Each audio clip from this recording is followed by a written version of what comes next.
नमस्कार शेतकरी मित्रांनो. मिरची हे एक असं पीक आहे ना, ज्यात योग्य नियोजन केलं तर एका एकरातून तुम्ही लाखोंचा नफा कमवू शकता. पण जर सुरुवातीलाच काही चुका केल्या तर? म्हणजे कितीही खत दिलं, कितीही फवारण्या केल्या तरी अपेक्षित असं उत्पादन मिळत नाही. आज महाराष्ट्रात अनेक शेतकरी आहेत ज्यांनी मिरचीतून उत्कृष्ट उत्पन्न मिळवलं आहे. पण दुसरीकडे असेही शेतकरी आहेत जे व्हायरस, थ्रिप्स, चुकीची रोपं आणि अयोग्य व्यवस्थापनामुळे मोठं नुकसान सहन करत आहेत. म्हणून आजचा हा व्हिडिओ अत्यंत महत्त्वाचा आहे. कारण आजच्या या व्हिडिओमध्ये आपण मिरची लागवडीपासून तर व्हायरस व्यवस्थापनापर्यंत संपूर्ण पीक व्यवस्थापन समजून घेणार आहोत.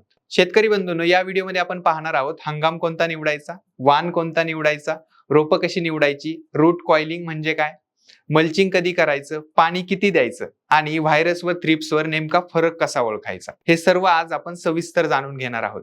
म्हणून हा व्हिडिओ शेवटपर्यंत नक्की बघा. कारण शेवटी मी तुम्हाला काही अशा चुका सांगणार आहे ज्या आजही 70 ते 80% शेतकरी करतायत. म्हणून व्हिडिओ शेवटपर्यंत पाहणं खूप गरजेचं आहे.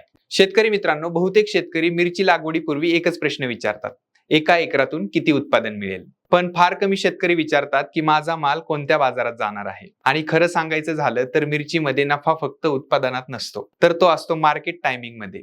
कारण 30 टन उत्पादन घेऊन जर तुम्हाला 8 रुपये किलो भाव मिळाला तर त्याचं गणित वेगळं आहे. आणि जर 20 टन उत्पादन घेऊन जर तुम्हाला 25 रुपये किलो भाव मिळाला तर त्याचं गणित पूर्णपणे वेगळं आहे. म्हणून मिरचीची शेती करताना फक्त उत्पादनाकडे पाहायचं नाहीये, तर आधी बाजाराचा विचार करायचा आहे. आज अनेक शेतकरी पिकाच्या मागे धावतात, पण यशस्वी शेतकरी जे आहेत ते मार्केटच्या मागे धावतात. म्हणून ही गोष्ट तुम्ही कायम लक्षात ठेवणं गरजेचं आहे.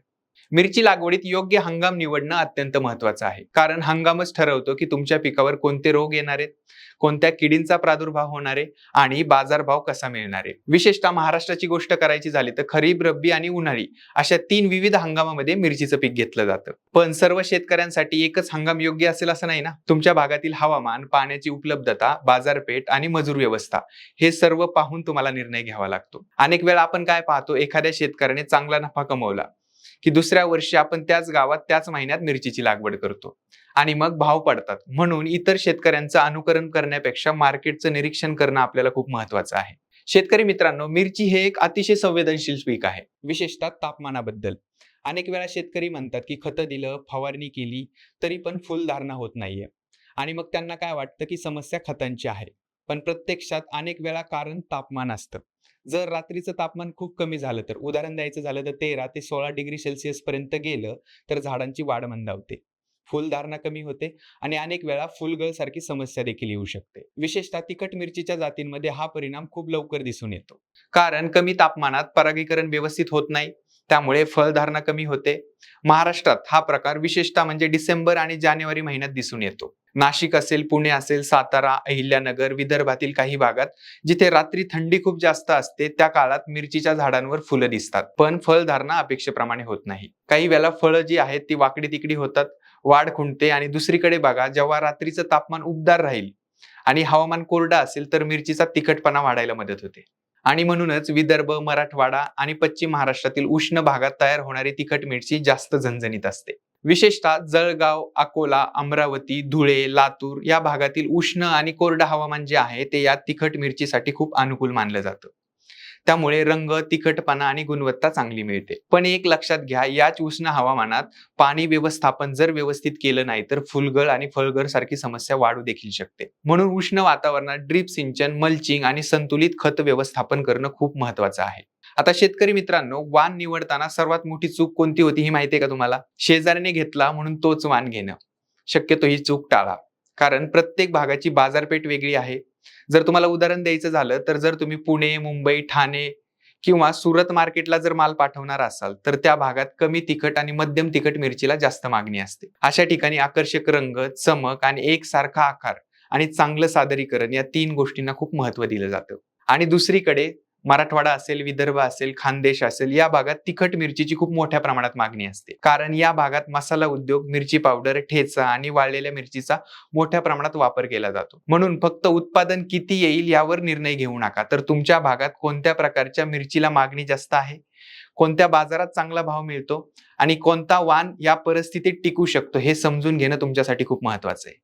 शेतकरी मित्रांनो, आता आपण रोप निवड ते व्हायरस व्यवस्थापन या विषयावर बोलूयात. रोप निवड हा मिरचीच्या यशाचा पाया असतो असं आपण म्हणू शकतो. मित्रांनो, मिरची लागवडीबद्दल बोलताना आपण खतांबद्दल बोलतो, फवारण्यांबद्दल बोलतो, उत्पादनाबद्दल बोलतो, पण एक अशी गोष्ट आहे जिच्याकडे अनेक शेतकरी सुरुवातीला दुर्लक्ष करतात आणि ती म्हणजे रोपांची निवड. आणि खरं सांगायचं झालं तर मिरची पिकाचं 50% जास्त यश हे चांगल्या रोपांवर अवलंबून असतं. कारण सुरुवातीलाच जर रोपं कमजोर असतील तर नंतर मिरची कितीही खर्च केला तरी झाडांची क्षमता जी असते ती मर्यादित राहते. नेहमी एक उदाहरण मी तुम्हाला देत असतो की जर घराचा पाया कमजोर असेल तर तुम्ही कितीही सुंदर घर बांधलं तरी ते जास्त काळ टिकणार आहे का?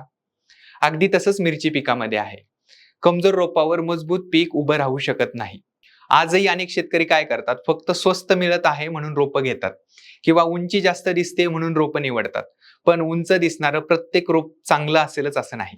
मग आता पाहूयात की चांगली रोपं ओळखायची कशी. रोपाचं वय साधारण 30 ते 40 दिवसांचं असावं. खूप लहान रोप असेल तर उष्णता आणि रोग सहन करण्याची ताकद त्या रोपामध्ये कमी असते आणि खूप जुनं रोप असेल तर ते ट्रेमध्ये मुळांची वाढ जी असते त्याच्या अडकलेली असते. रोपांचा रंग गडद हिरवा असावा, पानांवर डाग नसावेत, खोड मजबूत असावं आणि रोप खूप उंच किंवा खूप बारीक नसावं. तसेच रोपामध्ये किमान 5 ते 6 निरोगी पाने असावीत आणि ट्रे मधून बाहेर काढल्यावर मातीचा गोळा तुटू नये. याचा अर्थ काय, तर मुळांची वाढ व्यवस्थित झालेली आहे. अशी रोपं जी आहेत ते लागवडीनंतर पटकन स्थिर होतात. शेतकरी बंधूंनो, सर्वप्रथम आपण मिरचीचे मुख्य 3 प्रकार समजून घेऊया. त्यामध्ये पहिला प्रकार आहे तिखट आणि लांब मिरची. याचं उदाहरण द्यायचं झालं तर ॲग्रोस्टारची ग्रीन हार्वेस्ट, ॲग्रोस्टारची शाईन मिरची किंवा मग तेजा, तलवार, आर्मर या प्रकारातली जी मिरची आहे ती लांब असते, आकर्षक असते आणि जास्त तिखट असते. आणि सर्वात मोठा फायदा म्हणजे ही मिरची हिरवी म्हणूनही विकता येते आणि वाळवून तुम्ही तिला लाल मिरची म्हणूनही मार्केटमध्ये विकू शकता. म्हणजे एका पिकातून 2 प्रकारचा बाजार तुम्हाला मिळू शकतो. जर हिरव्या मिरचीचा भाव कमी असेल तर शेतकरी वाळवून लाल मिरचीमध्ये देखील तिची विक्री करू शकतात. आता दुसरा प्रकार जो आहे ती आहे तिखट पण आखूड मिरची. ह्याचं उदाहरण द्यायचं झालं तर ईगल, प्राईड, AK-47, लेझर ही मिरची आकाराने लहान आणि आखूड असते, पण हिचा तिखटपणा खूप जास्त असतो. विशेषतः मिरची पावडर असेल, ठेचा असेल, मसाल्यासारख्या गोष्टींमध्ये या मिरचीचा खूप जास्त प्रमाणात वापर केला जातो. जर तुमच्या भागात मसाला उद्योग किंवा प्रोसेसिंग युनिट जर तुमच्यापासून जवळ असतील तर हा मिरचीचा प्रकार तुम्हाला फायदेशीर ठरू शकतो. आता तिसरा प्रकार बिगर तिखट किंवा कमी तिखट मिरची आपण तिला म्हणू शकतो. याचं उदाहरण द्यायचं झालं तर सितारा, ज्वेलरी, ॲग्रोस्टारची AS 830 मिरची, 730 ही मिरची आकाराने जाडसर पण हिचा तिखटपणा कमी असतो. मुख्यतः मिरची भजे, लोणचं, फ्राय मिरची किंवा घरगुती वापरासाठी या मिरचीची खूप मागणी असते. मुंबई, पुणे, नाशिक, ठाणे या शहरांमध्ये या मिरचीचा बाजार खूप चांगला असतो. विशेषतः हॉटेल आणि फास्ट फूड व्यवसायासाठी या मिरचीचा खूप जास्त प्रमाणात वापर केला जातो. मिरची पिकात अनेक शेतकऱ्यांना माहिती नसलेली आणखी एक समस्या आहे आणि ती म्हणजे रूट कॉइलिंग. अनेक वेळा शेतकरी बंधू याला व्हायरस समजतात, पण प्रत्यक्षात तो व्हायरस नसतोच. ती असते रूट कॉइलिंग. काय होतं, आजही अनेक नर्सरींमध्ये गोल कपाच्या ट्रे वापरले जातात, पण अशा ट्रे मध्ये काय होतं, मुळं सरळ खाली वाढण्याऐवजी गोल फिरू लागतात आणि यालाच आपण म्हणतो रूट कॉइलिंग. सुरुवातीलाच रोप वरून छान दिसतं, पण खरी समस्या लागवडीनंतर सुरू होते, कारण अशा मुलांना जमिनीत व्यवस्थित पसरता येत नाही आणि मग झाडाला पाणी आणि अन्नद्रव्य उचलण्यास अडचण तयार होते. आणि मग परिणामी काय होतं, झाडाची वाढ खुंटती, पानं छोटी येतात आणि वाटीसारखी वर वळतात आणि शेतकरी काय समजतो की आपल्या पिकाला व्हायरस लागला आहे आणि मग सुरू काय होतं, औषधांचा खर्च आणि शेवटी निराशा. म्हणून शेतकरी बंधूंनो, रोप घेताना शक्य असेल तर 1 किंवा 2 ट्रे मधून रोप आधी बाहेर काढून बघा, त्याची मुळं तपासा. आता पुढे मिरची लागवडीपूर्वी महत्वाची एक प्रक्रिया असते, ती करणं आपल्याला खूप गरजेचं आहे आणि ज्याला आपण म्हणतो हार्डनिंग. अनेक शेतकरी काय करतात, नर्सरीतून रोपं आणतात आणि त्याच दिवशी लगेच ते शेतात लावतात. पण इथेच एक मोठी चूक होती, कारण नर्सरीमधलं वातावरण आणि शेतीतील वातावरण हे पूर्णपणे वेगळं असतं. म्हणून लागवडीपूर्वी 5 ते 7 दिवस हार्डनिंग करणं खूप आवश्यक आहे. आता हार्डनिंग म्हणजे काय, रोपाला हळूहळू बाहेरील वातावरणाची सवय लावायची आपल्याला. थोडंसं ऊन, थोडा वारा आणि कमी पाणी देऊन रोपाला मजबूत बनवायचे. मी याची तुलना नेहमी अशा प्रकारे करतो की समजा AC मध्ये वाढलेल्या व्यक्तीला जर अचानक तुम्ही मे महिन्याच्या उन्हात उभा केलं तर काय होईल. अगदी तसंच रोपांच्या बाबतीतही होतं. म्हणून हार्डनिंग झालेली रोपं जलद वाढतात, कमी मारतात आणि सुरुवातीपासून जोमदारपणे उभा राहतात. मिरची लागवडीत मल्चिंग किती महत्वाची भूमिका बजावतं, असं अनेक शेतकरी बांधव विचारत असतात. मित्रांनो, आजच्या काळात मल्चिंग ही फक्त आधुनिक पद्धत राहिलेली नाहीये, तर ती काळाची गरज बनलेली आहे. मिरचीमध्ये मल्चिंगचे 3 मोठे फायदे आहेत. नंबर 1 थ्रिप्स नियंत्रण, नंबर 2 गवत अथवा तण नियंत्रण आणि नंबर 3 ओलावा टिकवून ठेवणे. विशेषतः काय होतं, सिल्वर मल्चिंग मध्ये काय होतं, परावर्तित प्रकाशामुळे थ्रिप्सचा प्रादुर्भाव खूप कमी दिसतो, म्हणून व्हायरसचा धोका देखील कमी होतो. म्हणून मी नेहमी सांगतो की मल्चिंग हा फक्त खर्च नाहीये, तर ती एक प्रकारची सुरक्षा आहे, जी तुमचं पाणी, गवत आणि कीड या 3 गोष्टींवर नियंत्रण ठेवण्यास मदत करणार आहे. आता महत्वाचा प्रश्न येतो, एप्रिल मे लागवडीत मल्चिंग कधी करायचं? अनेक शेतकरी काय करतात, सुरुवातीलाच मल्चिंग टाकतात. पण उन्हाळ्यात ही चूक खूप महागात पडू शकते. कारण या काळात जमिनीचं तापमान आधीच जास्त असतं आणि काळ्या मल्चिंगमुळे काय होतं, उष्णता आणखी वाढते आणि मग नवीन रोपांना उन्हाचा ताण येतो. रोपं मरगळतात किंवा पानं करपतात किंवा रोपांची वाढ मंदावते. म्हणून उन्हाळी लागवडीत आधी काय करायचंय, की रोपांची लागवड आधी करायची. जेव्हा रोपं 8 ते 10 दिवसाची होतील आणि स्थिर होतील, त्यानंतर मग मल्चिंग टाकायची. या रोपांना सुरुवातीला ताण कमी बसतो आणि मग या रोपांची वाढ चांगली होते. आणि हो, मल्चिंगचे होल साधारण 2.5 ते 3 इंचाचंच असावं. खूप मोठं होल ठेवलं तर काय होईल, जमीन उघडी राहते आणि मग गवत वाढू लागतं आणि थ्रिप्स नियंत्रणात याचा फायदा कमी होतो. मिरची पिकातील आणखी एक महत्वाची गोष्ट म्हणजे पाणी व्यवस्थापन.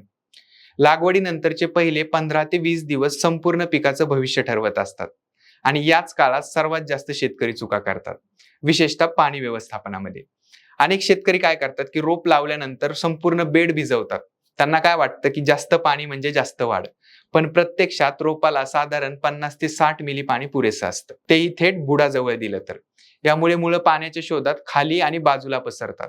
कारण जर सतत जमिनीत ओलावा राहिला तर काय होतं, मुळं खाली जाण्याऐवजी वरच्याच बाजूला राहतात आणि पुढे उन्हाळ्यात हे झाड लगेच ताणात जातं. म्हणून सुरुवातीला कमी पाणी पण योग्य प्रमाणात देणं गरजेचं आहे. कारण मजबूत झाडाची जी सुरुवात आहे ती मुळांपासून होते. आता अनेकांचा प्रश्न असतो, की ड्रीप किती वेळ चालू ठेवायचं? हे तुमची माती, तापमान आणि ड्रीपच्या डिस्चार्जवर अवलंबून असतं. पण सुरुवातीच्या काळात 8 ते 10 दिवसात फक्त मुळांजवळ ओलावा राहील इतकंच पाणी देणं गरजेचं आहे. पूर्ण बेड चिखल होणार नाही याची काळजी घेतली पाहिजे. विशेषतः एप्रिल आणि मे लागवडीत दिवसा तापमान खूप जास्त असल्यामुळे अनेक शेतकरी काय करतात, वारंवार पाणी देतात. पण काय होतं, जर सतत जमिनीत ओलावा राहिला तर फायटोफ्लोरा किंवा डॅम्पिंग ऑफ किंवा मूळ कुजी सारखे रोग जे आहेत ते वाढू शकतात. म्हणून काय करायचंय, सकाळी लवकर किंवा संध्याकाळी तुम्हाला पाणी द्यायचंय. दुपारच्या उन्हात पाणी देणं शक्यतो टाळायचंय. आता आपण बोलणार आहोत संपूर्ण पिकाचा पाया म्हणजे बेसल डोसवर. अनेक शेतकरी काय करतात, सुरुवातीला ₹5,000 वाचवतात आणि नंतर 25,000च्या फवारण्या करतात. पण हा मार्ग योग्य नाहीये. कारण बेसल डोस हा फक्त खतांचा कार्यक्रम नाहीये, तर तो रूट फाउंडेशन प्रोग्राम आहे. झाडांचा पाया मजबूत असेल तर उत्पादन आपोआपच मजबूत मिळतं. म्हणून चांगलं कुजलेलं शेणखत, नीमकेक, SSP, पोटॅश किंवा सेंद्रिय घटकांचा योग्य प्रमाणात वापर केला पाहिजे. आता बेड तयार करताना खालील काही गोष्टी तुम्हाला वापरायच्यात. पहिलं म्हणजे कुजलेलं शेणखत किंवा सेंद्रिय खत तुम्ही 1 ते 2 ट्रॉली वापरायचे. निंबोळी पेंट ज्याला आपण नीम केक म्हणतो ते तुम्ही 120 ते 150 किलो वापरायचे. त्यानंतर शिंगल सुपर फॉस्फेट तुम्ही 100 किलो वापरायचे. त्यानंतर कार्बोफ्युरॉन तुम्ही 10 किलो वापरायचे. सोबतच पोटॅश 50 किलो, भूमिका 4 किलो, संचार 20 किलो आणि सल्फर 3 किलो. आता तुम्ही म्हणाल, की शेणखत किंवा संचार का महत्वाचे आहे?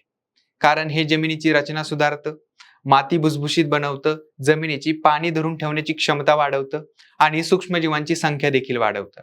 विशेषतः हलक्या जमिनीत सेंद्रिय पदार्थ खूप महत्वाचे असतात. शेतकरी मित्रांनो, मिरचीमध्ये सर्वात महागडी चूक कोणती असेल तर चुकीचं निदान. कारण चुकीचं निदान म्हणजे काय? चुकीचं औषध, चुकीचा खर्च आणि चुकीचा परिणाम. आता आपण मिरची पिकामध्ये असणाऱ्या काही समस्या आणि उपाय पाहूयात. सगळ्यात पहिली समस्या आहे पिवळा कोळी. यावर तुम्ही सिकंदर, ज्याच्यामध्ये स्पायरोमेसिफेन 22.9% SC हे प्रभावी औषध असू शकतं. पिवळी कोळी सूक्ष्म असल्यामुळे काय होती, ती सहज डोळ्यांना दिसत नाही, पण त्याचा परिणाम खूप वेगाने दिसतो. हा पिवळा कोळी प्रामुख्याने कोवळ्या पानांवर आक्रमण करतो. याची लक्षणं काय असतात तर पान लंबुळकी होतात, निमुळती होतात, बुटाच्या नाडीसारखा पानांचा आकार दिसतो. पानं वाकडी आणि ताणलेली दिसतात. झाडांचा जो टॉप भाग असतो तो जरा विकृत दिसतो. विशेषतः उष्ण आणि कोरड्या हवामानात पिवळी कोळी खूप वेगाने वाढते. दुसरी समस्या थ्रिप्स, यालाच मिरचीचा शत्रू म्हणतात. यासाठी काही उपाय देखील आहेत. बाजारात उपलब्ध असणारे लॅम्बडा, त्यानंतर किलेक्स ज्यात थायमोथॅक्झम 12.6% आणि लॅम्बडा सायलोथ्रिन 9.5% ZC. तसेच झेनिथ आहे ज्याच्यामध्ये टॉल्फिन पायरोइड 15% EC प्रमाणात आहे. मिरचीमध्ये थ्रिप्स हा सर्वात कॉमन आणि धोकादायक कीड आहे. कारण ती फक्त नुकसानच करत नाही तर व्हायरस पसरवण्याचं कामही करते. थ्रिप्स पानातील रस शोषतात, त्यामुळे पानांचा आकार बदलतो. आता तिसरी समस्या आहे खरा व्हायरस. ही सर्वात गंभीर समस्या आहे, कारण हा व्हायरस आल्यानंतर झाड कायमचं संक्रमित होतं आणि त्यावर पूर्णपणे इलाज नसतो. म्हणून सुरुवातीलाच काय करायचे, आपल्याला ओळख महत्वाची आहे. खऱ्या व्हायरसची लक्षणं काय आहेत? पहिली गोष्ट म्हणजे पानं खूप वाकडी होतात, पानं आतल्या बाजूने बंद होतात, झाडाची वाढ खुंटते, पूर्ण झाडाचा आकारच विकृत दिसायला लागतो. विशेषतः थ्रिप्स आणि पांढरी माशी जास्त असलेल्या भागात ह्या व्हायरसचा प्रसार खूप वेगाने होतो. म्हणून फक्त औषध फवारणी करून उपयोग नाही, तर सुरुवातीलाच प्रतिबंध देखील महत्वाचा असतो. जसं की निरोगी रोग, थ्रिप्स नियंत्रण, सिल्वर मल्चिंग किंवा पिवळे आणि निळे चिकट सापळे, संक्रमित झाडं वेळेवर काढून टाकणे. म्हणूनच फक्त एक कीड पाहून औषध मारू नका, तर संपूर्ण व्हेक्टर मॅनेजमेंट करणं इथं तुम्हाला गरजेचं आहे. तर मग हे व्यवस्थापन कसं कराल? Number 1, mulching. सिल्वर किंवा ब्लॅक मल्चिंग मुळे काय होतं? थ्रिप्स, पांढरी माशी कमी प्रमाणात बसतात, कारण परावर्तित झालेल्या प्रकाशामुळे किडींचा गोंधळ होतो. दुसरं, चिकट सापळे. निळे चिकट सापळे थ्रिप्ससाठी आणि पिवळे चिकट सापळे जे आहेत ते पांढरी माशी आणि माव्यासाठी, आणि हे सुरुवातीपासूनच लावले पाहिजे. यामुळे काय होईल? किडींची संख्या कमी राहील आणि प्रादुर्भावाची माहिती देखील तुम्हाला खूप लवकर मिळेल. आता 3, कीटकनाशकांची आलटून पलटून फवारणी. एकाच औषधाची सतत फवारणी करू नका, कारण किडींची रोगप्रतिकारक शक्ती म्हणजेच रेझिस्टन्स वाढत जातो. म्हणून वेगवेगळ्या गटातील औषधं आलटून पलटून फवारले पाहिजे. नंबर 4, सिलिकॉनचा वापर. सिलिकॉनमुळे काय होतं? पानांची बाह्य संरचना मजबूत होते, म्हणून किडींना रस शोषून घेणं कठीण जातं. तसंच उष्णतेचा ताण कमी करण्यास मदत होते. आणि 5 नंबरचं समुद्र शेवाळ, ज्याला आपण सीवीड एक्स्ट्रॅक्ट म्हणतो, जे प्युअर केल्प नावाने बाजारात उपलब्ध आहे. यामुळे काय होतं? झाडांचा ताण सहन करण्याचा गुण जो आहे तो वाढतो, नवीन वाढ चांगली होते आणि किडींचा हल्ला झाल्यानंतर रिकव्हरी देखील लवकर होते. विशेषतः उष्ण हवामानात याचा खूप चांगल्या प्रकारे फायदा दिसून येतो. तर शेतकरी मित्रांनो, आज आपण पाहिलं, मिरचीमध्ये यश मिळवण्यासाठी फक्त खत आणि औषधं पुरेसे नसतात. योग्य हंगाम, योग्य वाण, योग्य रोप, मजबूत मुळं, योग्य मल्चिंग, योग्य पाणी व्यवस्थापन आणि मजबूत बेसल डोस, त्यासोबतच योग्य निदान, या सर्व गोष्टी एकत्र आल्या तर मिरची पिकात तुम्हाला भरघोस उत्पादन मिळू शकतं. हे मिरची पीक तुम्हाला चांगला नफा मिळवून देऊ शकतं. पण लक्षात ठेवा, मिरचीमध्ये यशस्वी शेतकरी तो नसतो जो सर्वात जास्त फवारण्या करतो, तर मिरचीमध्ये यशस्वी शेतकरी तो असतो जो सर्वात कमी चुका करतो. जर हा व्हिडिओ तुम्हाला उपयुक्त वाटला असेल तर इतर मिरची उत्पादक शेतकऱ्यांपर्यंत नक्की पोहोचवा, कारण योग्य माहिती हे शेतीतील सर्वात मोठं खत आहे. भेटूयात नवीन विषयासोबत. धन्यवाद.